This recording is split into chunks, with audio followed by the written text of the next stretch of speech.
Alhamdulillah nahmaduhu wa nasta'inuhu wa nastaghfiruhu wa nu'minu bihi wa natawakkalu alaihi wa na'udzu billahi min shururi anfusina wa min sayyiati a'malina. May yahdihillahu fala mudilla lahu wa may yudlil fala hadiya lahu. Asyhadu an la ilaha illallah wa asyhadu anna Muhammadan abduhu wa rasuluh. Sallallahu alaihi wasallam tabaraka wa sallama tasliman kasiran kasira amma ba'd. Bismillahirrahmanirrahim. Wa man ahsanu qawlan mimman da'a ila Allah wa amila salihan wa qala innani minal muslimin.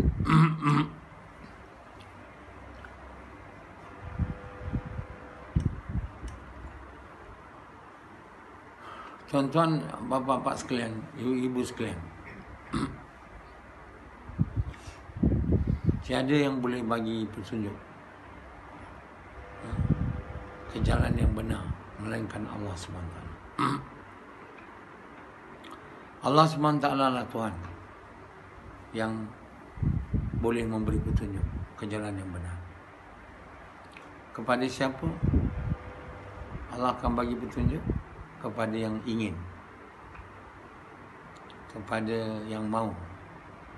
Dan tanda ingin tentulah usaha. Kalau satu orang kata saya ingin berada jalan lurus macam Sufyan, tapi dia tak ada usaha, dia tak buat apa-apa usaha, maka itu ingin yang dekat mulut itu,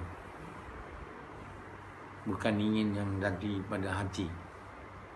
Saya nak petunjuk, saya nak jalan lurus, tapi usaha tak ada. Diminta berkorban untuk berusaha, tak nak. Itu maknanya ingin yang bukan dari hati,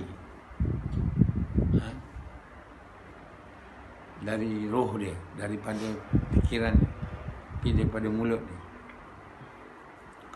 Nak menyukakan diri dan menyukakan orang, ya? Rashidi kata dia nak, tapi usaha tak ada, atau usaha tu tak tahap yang sepatutnya. Main-main ni, itu bukan daripada hati. Yang daripada hati ni dengan perbuatan. Keinginan nak dapat hidayah itu ditunjukkan dengan usaha, perbuatan. Dan Allah sudah bagi tahu perbuatan dia tu, iaitu jalan dia tu, iaitu buat kerja, mengajak manusia kepada Allah dengan cara yang ditunjuk oleh Nabi SAW, dengan korban harta diri, dengan niat nak sukakan Allah. Kalau kita tak sedia buat kerja tu, nak ikut jalan tu, mana nak dapat hidayah, mana dapat petunjuk, ya? Jadi takkan dapat petunjuk lah. Kita cakap saya ikut, saya buat, tapi buat betul ke? Kalau buat betul, takkan Allah tak bagi hidayah lah. Allah tu tak tahu ke? Allah tahu semua, apa yang ada dah kat hati kita, apa yang tak ada. Kita buat ke tidak, bukannya kita boleh tipu dia. Orang bolehlah kita tipu, tapi pasti satu orang yang buat kerja dengan betul, dengan ikhlas betul, dengan betul dan ikhlas. Betul tu dengan cara Nabi. Nabi buat kerja ni dengan korban harta diri. Bila kita cakap cara Nabi tu, dan dengan ikhlas, Allah tahu. Kalau betul lah kita buat tu, tentu kita iman kuat kan, dapat petunjuk lah. Macam Yazid dah dekat 10 tahun ikut, Rashidi 20 tahun. Takkan pula tak boleh jadi orang beriman bermasalah. Macam susah sangat nak jadinya. Tentu sekali Allah tahu. Dia ni tak buat betul-betul, kan? Dia main-main depan orang, kan? Tunjuk macam dia buat usaha, kan? Tapi tak boleh tipu Allah Ta'ala. Allah takkan bagi orang yang main-main, orang yang tidak ikhlas, takkan bagi dia. Kan? Macam Sufyan, Allah takkan baginya. Kalau kita betul-betul, mesti Allah bagi. Itu jalan dia. Kenapa Allah bagi kat saya dengan izin dia? Kenapa dia tak bagi kat kamu? Kenapa saya dengan izin Allah dapat iman tinggi betul? Ha? Dan kamu tak dapat-dapat? Apa sebab? Ha? Tentulah cara yang kamu buat tu tak betul, kan? Sama ada kamu tak ikhlas ataupun kamu tak buat cara Nabi, seperti Nabi, tentu tak dapat lah. Allah SWT tahu semua. Nabi SAW tak tahu, melainkan Allah bagi tahu dia. Allah bagi tahu dalam Quran. Ketika aku buat kamu dikalahkan oleh orang kafir, ada di antara kamu orang Islam yang bersangka buruk dengan Nabi.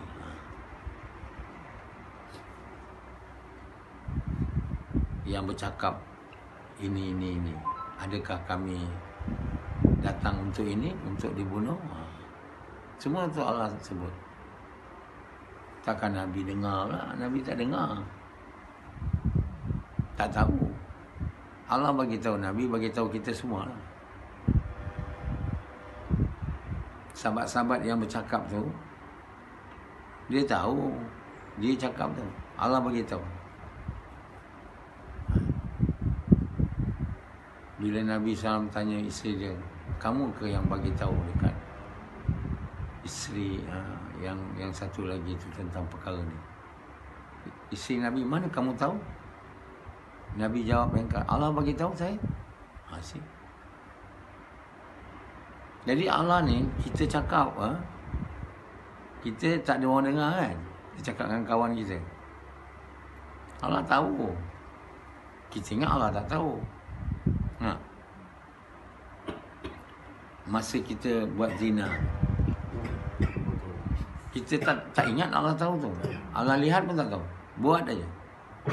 Nah, tapi bila Allah bagi tahu dalam Quran, Allah tahu. Allah bagi tahu. Jadi setiap perkataan yang sahabat-sahabat cakap dekat Uhud tu, yang lari dari Nabi, yang lari dari medan perang, dan Nabi panggil dia orang tak nak ikut. Dia orang terus cabut, takut mati. Mereka tak nak mati. Tapi sebelum pergi perang tu, dia orang semua kata kita nak mati syahid. Jadi Allah buat betul. Dah cabut dah. Mereka tu semua orang yang tak beriman beramal saleh tu. Sahabat yang tidak beriman dan beramal saleh. Yang tak buat kerja Nabi dengan betul lah. Buat juga dia orang, kan? Tapi tak betulnya. Jadi bila Allah uji dia, Allah kata Allah bagi acid test. Ujian yang acid ujian yang teruk lah. Cabut lari. Jadi di Badar Allah SWT bagi dia menang. Nah, dia dapat harta rampasan, 70 orang kafir mati. Mereka semua gembira. Di Uhud Allah buat dia orang kalah. Ya. Jadi yang tak beriman beramal saleh macam Sufyan, kalau ada waktu tu, dia lah di antara orang yang akan cabut lari. Tak, dia nak berperang. Yazid, Hanzalah, semua orang yang cabut lari. Yang mula dalam hati, kenapa kita kalah? Kenapa Allah bagi kita mati? Ingat, kita hidup macam Badar, menang. Ada sekumpulan sahabat yang Nabi SAW suruh berada atas bukit tu. Dan Nabi bagi tahu, kamu jangan turun. Dalam apa keadaan pun, jangan turun dari bukit ni. Sehingga aku bagi arahan. Dia orang buat tak lupa. Orang yang tak beriman beramal saleh macam Yazid ni, kan, ada di kalangan sahabat waktu tu. Dia orang buat macam tak faham. Dia orang kata perintah ni bukan masa kita dah kalahkan orang kafir. Perintah ni masa belum kalah je. Sebab apa? Waktu orang kafir dah mula kalah di Uhud tu, dah mula kalah, dia mula cabut dan tinggalkan harta rampasan dia. Mereka yang atas bukit tu, yang macam Sufyan, tak beriman beramal saleh, cinta dunia lebih dari Allah, kan. Nampak tu dia terus mau terjun. Amir dia kata jangan. Dia kata ada. Jadi dia orang semua tinggalkan Amir dia, cabut turun ke bawah. Maka musuh, iaitu Khalid bin Walid waktu tu tak Islam, nampak bukit tu kosong. Dia terus bawa tentera dia atas bukit tu. Jadi dari depan sana orang kafir serang, dari belakang orang kafir serang. Dia orang macam roti diimpit, sandwich. Mana nak lawan? Sana satu, jadi dua kumpulan. Satu lawan sana, satu lawan. Sikit lah. Sebelah lawan sebelah depan, yang di belakang. 70 orang Islam syahid lah. Orang yang syahid tu orang yang tak lari. Yang orang tak beriman beramal saleh macam Yazid, macam ni, cabut lari. Nabi panggil dia, jangan lari. Nabi berperang. Jangan lari, ikut perang. Tak, cabut. Macam Sufyan, kalau beriman ada, tapi tak beramal soleh. Jadi orang yang tak beriman beramal soleh di kalangan sahabat waktu itu, sikit aja. Tapi mereka lah menyebabkan bantuan Allah yang turun diangkat balik. Jadi kamu kata, apa dah terjadi pada kami ni? Kami datang sini untuk mati ke? Allah bagi tahu kepada Nabi, percakapan tu Nabi tak tahu, Allah beritahu. Kau bagi tahu kat dia. Bantuan Allah diangkat balik sebab kamu langgar perintah Allah. Kamu langgar perintah Nabi, kamu langgar perintah ketua kamu. Kamu makna langgar perintah Allah. Bantuan yang datang ditarik. So Allah SWT, bila kau langgar perintah Nabi, Nabi bilang jangan turun dari bukit ni, apa keadaan sekalipun, kata Nabi. Nabi cakap begitu. Jangan turun sehingga aku bagi tahu kamu. Perintah tu jelas dan simple, tapi diputar belitkan oleh orang yang macam Rasidi, yang tak beriman beramal saleh, yang cinta dunia. Sebab tak, dia kata ke Amir dia, tidak, ini perintah hanya waktu belum kalah lagi orang kafir. Sekarang dia orang dah kalah, dia orang dah cabut. Dia orang pun terjun, turun bawah. Amir tu tinggal seorang, mana dia nak lawan tentera, pancung dia lah, mati. Jadi inilah sebabnya bantuan Allah diangkat di Badar tu. Dan Allah bagi sebahagian orang Islam yang kekal perang tu, yang beriman beramal saleh, syahid. Dan Allah buat yang tak beriman beramal saleh cabut lari. Jadi tuan yang mulia, kita kalau tak beriman dan beramal saleh, syaitan akan kuasai kita lah. Yang membuat yang tak beriman beramal saleh tu cabut lari, dan bila Nabi panggil pun dia orang tak dengar. Dia orang tak ada nak fikir orang lain, fikir diri dia orang je. Nabi panggil pun tak ingat. Macam Sufyan lah, tak beriman beramal saleh. Dia ingat dia akan selamat lah. Bila Allah duga, gagal. Masa itulah syaitan bagi tahu, kamu cabut lari. Kamu jangan mati. Dia ni nak harta. Tak apa-apalah nak harta, tapi bila harta dah depan, mula nak macam Yazid ni. Kalau diduga gagal. Jadi orang semua cakap sahabat, bintang-bintang di langit. Bukan semua sahabat. Hadis-hadis palsu, mengikut mana salah satu pada dia orang. Pergilah ikut sahabat yang lari tu. Bila medan perang, Nabi panggil pun tak nak ikut. Itu yang tidak buat kerja dakwah dengan betul. Dia orang tak jadi berimam saleh sebab Nabi suruh dia orang buat kerja dakwah, dia orang buat rupa je buat. Kan? Macam Sufyan lah dia. Rupa buat tapi tak buat dengan betul.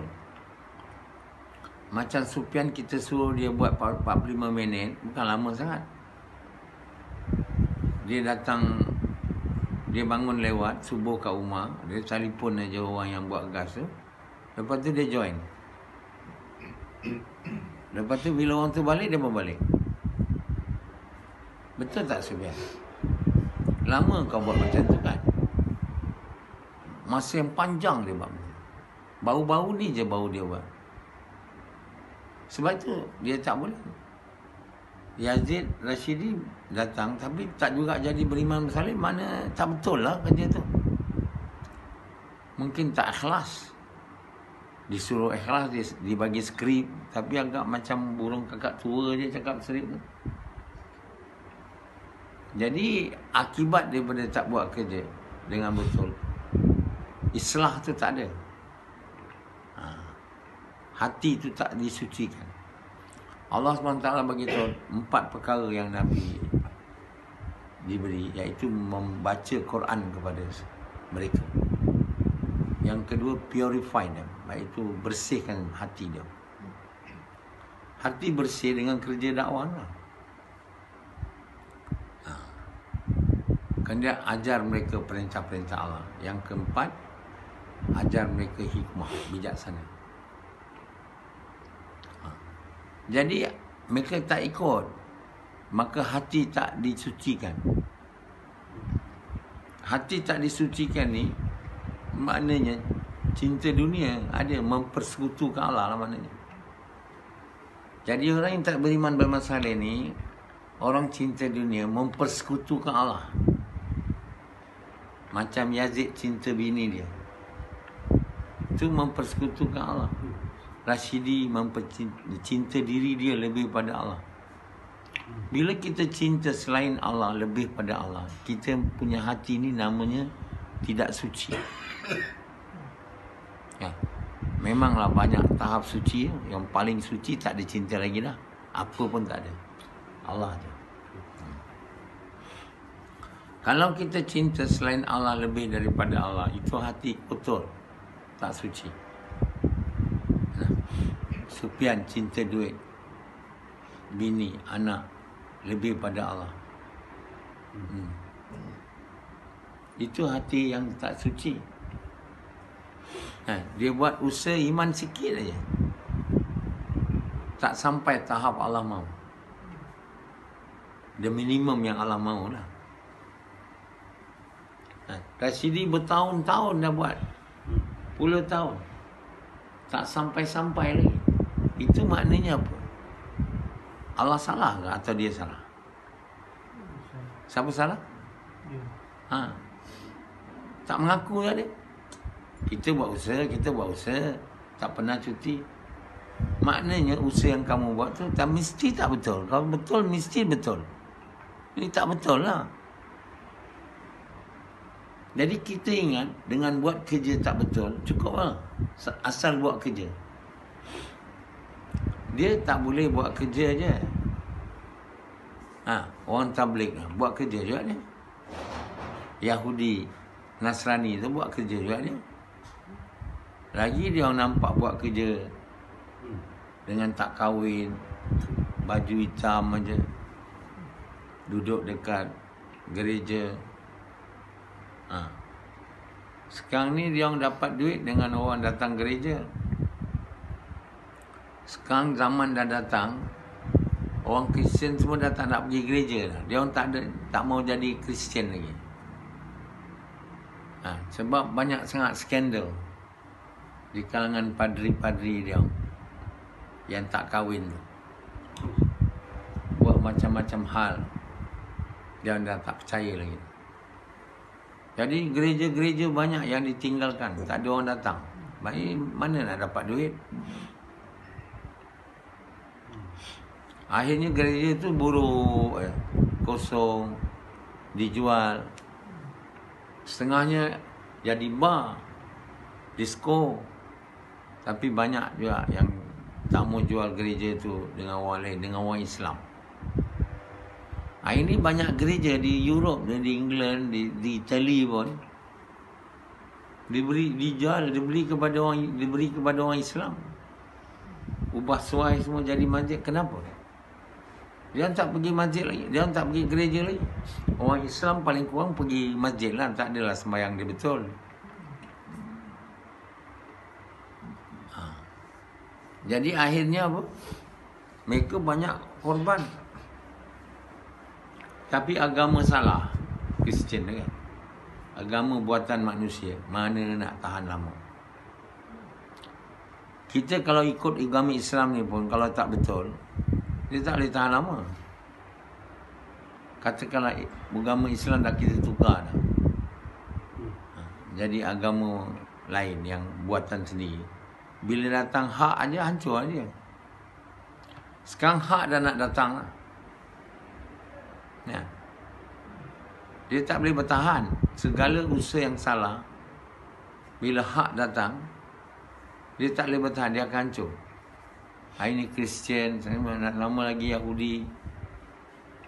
Berdua-dua dia orang masuk Islam, walaupun tak ada siapa pun dakwah dia. Satu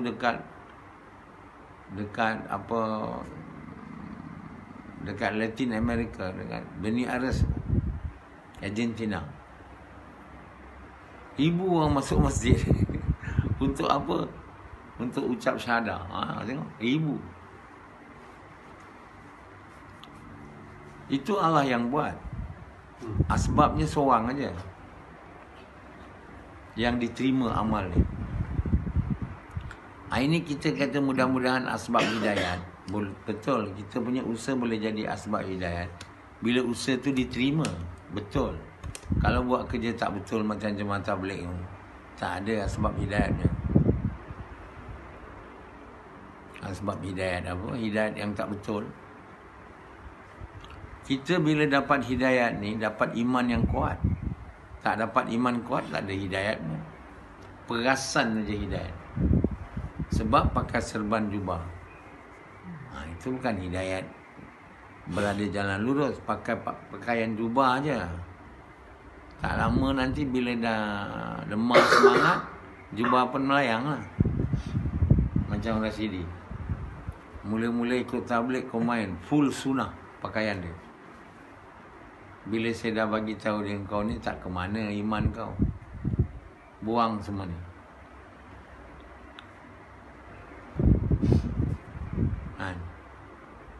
Sebab sampai hari ni pun belum beriman bermasalah jubah je lebih.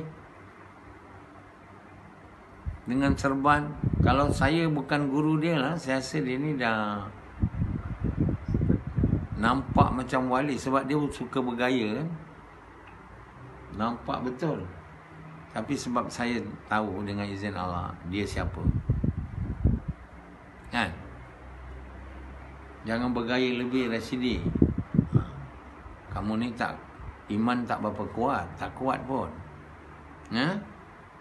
Tapi apa nak buat, janggut dah panjang dah masa tabligh.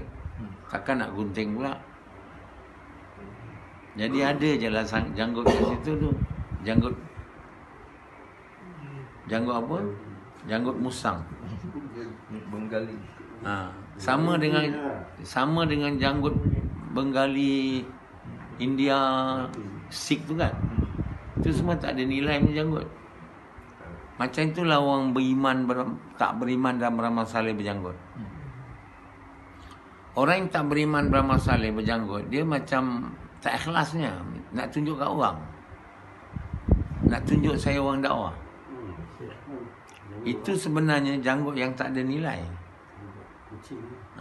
Janggut macam janggut musang lah. Musang berjanggut kan, ada filem P.Ramlee. Jadi itulah yang ada, musang berjanggut. Dalam filem tu apa? P.Ramlee pergi keluar, ada bini cantik, ada raja-raja punya pengawal tu, tahu yang dia keluar kan, tak nak, dia tak keluar, dia nak duga je. Bergila-gila malam ni, malam itu, semua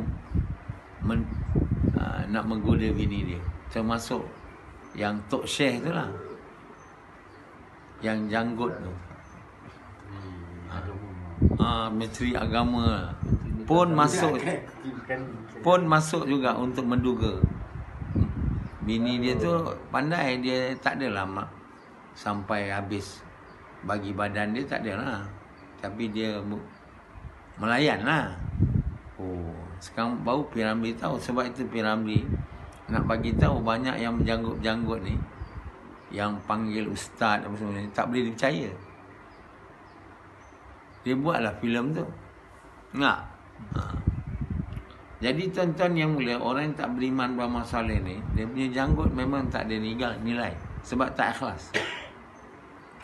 Memanglah ada hadis, kalau ada satu janggut pun bidadari bergayut. Tapi itu bukan untuk orang yang ada janggut, bukan untuk suka Allah. Orang yang berjanggut bukan untuk suka Allah, nak tunjuk kat orang, saya orang dakwah, dia tak ada nilai. Sama macam janggut orang kafir. Janggut orang kafir tu sama lah dengan janggut orang Islam. Dibuat untuk apa? Untuk saya dikenal orang dakwah tara agama. Macam janggut Sufyan lah. Sufyan tu janggut dia, mana dia buat untuk suka Allah? Allah tak ada. Enak. Jadi tuan-tuan yang boleh, semuanya bergaya je. Bergaya rupa ni boleh tipu orang, tapi tipu Allah tak boleh. Allah SWT ni kita tak ditipu dia. Siapa pun tak ditipu dia. Kalau kamu nak cuba menipu dia, lupakanlah. Sebab itu orang munafikin, orang hipokrit ni, dia orang tipu Allah. Dia mengucap kalimah depan orang supaya orang panggil dia orang Islam, tapi sebenarnya dia bukan orang Islam. Jadi Allah kata dia orang ni otak tak betul. Otak apa? Otak Allah kata dia orang ni otak tak betul, nak cuba menipu Allah. Yang Maha tahu, yang Maha Rahim, yang Maha mengetahui. Bolehlah tipu manusia, tapi apa untungnya? Ruginya Allah murka, masuk kita dalam neraka. Menipu. Ingat kita pandai sangat macam Sufyan menipu Allah. Kan? Sufyan dia menipu Allah. Dia buat gas lambat. Dia kadang semayang berjemaah, kadang tidak. Maknanya dia tak tengok Allah melihat dia tu. Kalau Sufyan orang yang percaya Allah melihat dia, tak berani dia tak semayang berjemaah ni. Tapi dia selamba je. Kenapa tak semayang berjemaah Sufyan? Tadi pergi dinner dengan bini. Mesti dia semayang sendiri masa tu, maghrib ni. Betul tak?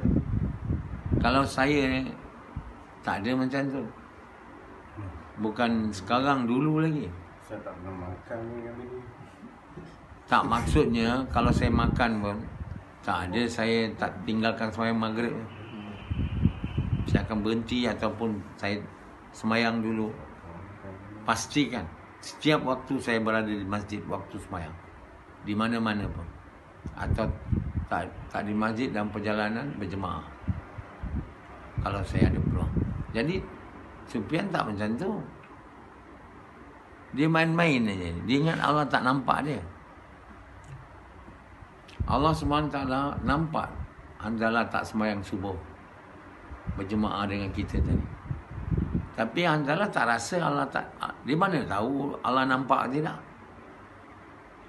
Allah nampak tak Hanzalah tadi semayang sendiri? Nampak ke tidak? Samad. Allah nampak tak? Kau kata biarlah Allah nampak. Kita tak mahu sukakan dia. Kita tak mahu bersemayang macam mana dia suka. Sebab kita tak ingat dia nampak. Sebab itu maknanya iman kita tak ada. Mana? Masa semayang aja kita tak ingat Allah nampak. Jadi bila kita tak merasai Allah nampak, Allah Maha memerhati, macam mana boleh berdiri menghadap Allah pula? Tak boleh kan? Satu orang yang tak percaya Allah Maha melihat, Allah melihat dia, memerhati dia, tak boleh berdiri macam menghadap Allah. Atau Allah melihat dia, tak boleh. Sebab itu asas supaya agama ni betul adalah iman. Samad tak ada berdiri semayang dengan merasai menghadap Allah. Sebab dia tak percaya dalam hati dia Allah melihat dia. Bila kita semayang tu, kita tak merasai Allah melihat kita. Ada engkau merasai, Sufyan, Allah melihat kau masa semayang? Bila tak ada, boleh Sufyan semayang macam menghadap Allah? Boleh? Tak boleh lah. Sebab itu kita punya iman semayang kita tak betul. Sebab iman tak betul. Orang asyik sibuk nak belajar semayang. Inilah rukuk kena betul lah, ini semua baca kena betul. Itu aja. Sebenarnya bila kita semayang, kita mesti semayang seumpama menghadap Allah atau Allah melihat kita. Maknanya merasai menghadap Allah tu susah tu. Kalau tak boleh, kata Nabi, merasai macam Allah lihat kamu. Jadi sami Allahu liman hamidah. Bila kita dalam semayang baca, itu segala puji bagi Allah yang Maha mendengar. Itu tak ada ingat apa yang kita sebut. Yang mendengar, orang yang memuji dia. Jadi semayang tak ada rasa pun menghadap Allah. Ingat Allah pun tak ada, macam semayang Hanzalah. Sebab itu dia nak semayang sendiri, dia okey semayang sendiri. Dalam rumah yang ada semayang berjemaah, Hanzalah boleh semayang sendiri. Bayangkan kalau rumah tu tak ada berjemaah, pastilah dia semayang sendiri. Jadi Hanzalah ni iman tak ada. Iman bahawa Allah melihat tu tak ada. Allah memerhati tak ada. Kenapa tak ada iman Allah melihat dan memerhati? Samad? Sebab iman Allah ada pun tak ada. Iman pertama sekali Allah ada, itu pun tak ada. Baru boleh iman Allah melihat. Ini iman Allah ada pun tak ada. Rashidi ni iman Allah tak ada. Ini pun iman Allah tak ada. Ini pun iman Allah tak ada. Ini pun iman Allah tak ada. Dia pertama Allah ada. Baca Quran yang tafsir saya tu dengan izin Allah. Quran tu Allah bercakap. Allah bercakap dalam Quran. Allah kata semua mereka cakap pada kamu ya Muhammad ni. Aku cakap exactly apa dia cakap pada kamu di belakang kamu. Kita baca tu, Allah Maha mendengar.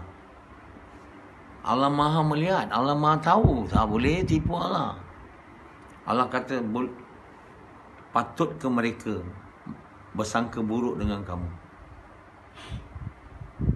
Yang Nabi ni akan membagi-bagikan harta rampasan dengan cara tidak adil, yang sangka buruk. Patutkah mereka bersangka buruk pada kamu ya Muhammad? Nabi tak tahu dia orang sangka buruk pada Nabi. Allah bagi tahu. Tengok. Allah mendengar. Hati sama tu. Mereka lari dari kamu kerana mereka takut mati. Orang hipokrit, orang yang munafikin ni, Nabi ajak mereka keluar di Uhud lah. Sebahagian mereka kata kami tak nak pergi. Sebab nak jaga keluarga kami, nak jaga rumah kami daripada dia diserang musuh. Dan tak nak pergi, munafikin. Allah kata mereka tu tak bercakap benar. Allah beritahu sebenarnya mereka takut mati. Mereka takut mati. Mereka tak nak pergi. Jadi Allah Subhanahu Wa Taala dalam Quran tu bercakap. Sebenarnya Quran ni semua cakap Allah. Kita tak baca Quran, mana nak tahu Allah ada? Bukti kita cakap apa tanda Allah ada. Kita boleh cakap adanya langit, bumi, matahari. Sebenarnya adanya Allah tu buktinya Quran tu. Quran tu adanya Allah. Allah bercakap pada kita baca Quran tu. Ini baca Quran tak faham.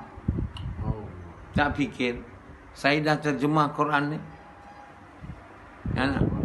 Pun tak mau baca, tak mau beli sebab mahal. Tapi Quran ni kena baca, tapi baca dengan iman. Kalau iman lemah, dia tak jadi juga. Cinta dunia hilang daripada hati. Jadi Nabi pertama bacakan mereka Quran. Sebab itulah saya tafsir Quran tu dah Allah mahu. Supaya Quran ni dibaca oleh orang. Saya mengajar dia orang membaca Quran. Saya membacakan Quran pada dia orang. Seluruh manusia, seluruh dunia. Dengan kemudian islahkan. Kalau mereka buat kerja mengajak manusia kepada kebaikan, mencegah kemungkaran, mengislahkan hati dia. Itu yang saya suruh sekarang. Kalau mereka tak buat, tak boleh islah. Yang ketiga, yang tu ajar perintah Allah. Itu kena datang sini lah. Tak boleh ajar dengan buku. Yang keempat, ajar bijaksana. Bijaksana ni maknanya berbuat seperti Allah mahu. Yang ketiga, mengajar perintah-perintah Allah. Ilmu. Jadi Nabi ni membacakan pada mereka Quran, islahkan hati mereka, bersihkan, sucikan. Kemudian ajar mereka ilmu dan bijaksana. Jadi tuan yang mulia, ini 4 perkara yang Allah bagi tahu dalam Quran. Yang Allah buat, Nabi boleh buat. Nabi boleh bacakan mereka Quran, sucikan hati mereka. Mesti ada sebab, takkan suci macam berusulah. Ajak mereka buat kerja dakwah ni, kerja ta'murun bil ma'ruf. Yang ketiga, ajar mereka agama, perintah-perintah. Keempat, bijaksana, amal. Ajar mereka amal. Jadi 4 perkara ni Allah bagi pada Nabi. Kita ikut Nabi, barulah jadi betul. Nabi itu dia menterjemah Quran dengan perbuatan. Kita ikut sunnah Nabi, kita ikut Quran. Jadi pertama tu baca Quran. Yang kedua, amalkan Quran tu. Perintah yang pertama yang kita kena buat untuk Quran ni kita dapat faham, iaitu hati kita diislahkan, disucikan. Iaitu cinta dunia dikeluarkan. Dengan buat kerja, mengajak manusia kepada kebaikan, mencegah kemungkaran, dengan korban harta diri tau. Dengan cara Muhammad SAW, dengan niat Allah SWT. Itu Islam. Baru kita boleh dapat ilmu, tahu apa Allah mahu. Dan kita berbuat seperti mana Allah mahu, iaitu hikmah. Jadi orang-orang yang bertakwa, orang yang beriman bersaleh, Nabi-Nabi, Rasul-Rasul, Allah bagi mereka ilmu dan hikmah. Itulah namanya hikmah ni, orang bijaksana. Jadi macam Hanzalah, tak ada ilmu, tak ada hikmah. Quran tak baca, dakwah tak buat dengan betul. Jadi apa tanda dia tak ada hikmah? Semayang berjemaah tu patut dibuat. Dia selamba je berak.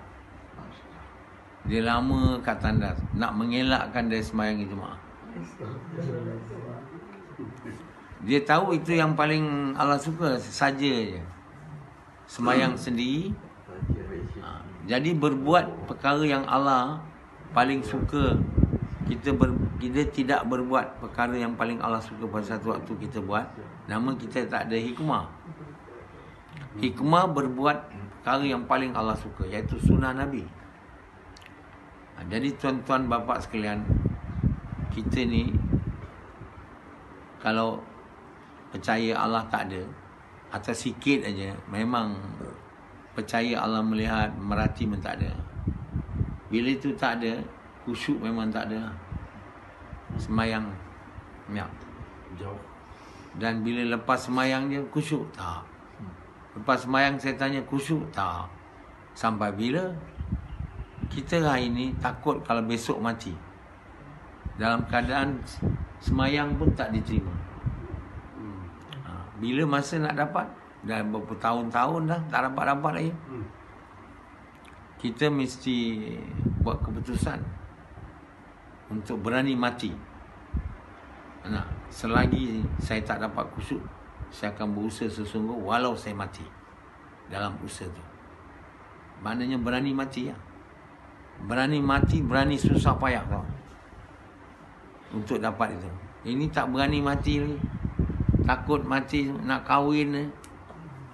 Macam sahabat yang lari daripada medan perang, takut mati tu. Sedangkan kata Allah bagi tahu kepada mereka, belum mati belum datang, tak nak mati ke? Mati datang, duduk kat rumah pun mati. Orang munafikin tu, bila sahabat tu balik dari Uhud, kamu kalau tak pergi perang, tentu tak mati. Tengok kami. Allah kata ini bloody fool. Orang munafikin ni bloody fool. Bodoh. Bagi tahu mereka, yang bagi mati ni Allah. Kamu pergi ke tak pergi, kalau masa mati kamu datang, mati juga. Kamu pergi ke Uhud ke tidak. Jadi siapa yang ditentukan mati, pergi Uhud, mati, tak pergi Uhud, mati ya. Tiada Tuhan engkau Allah. Ini semua perkara kita dengar. Tapi mula-mula sekali kita kena dapat Allah masuk dalam hati kita, ke tahap yang Allah mahu dan lebih lagi. Sejauh mana dia masuk, sejauh itulah iman kita, sejauh itulah agama akan terbina dalam hidup. Okey.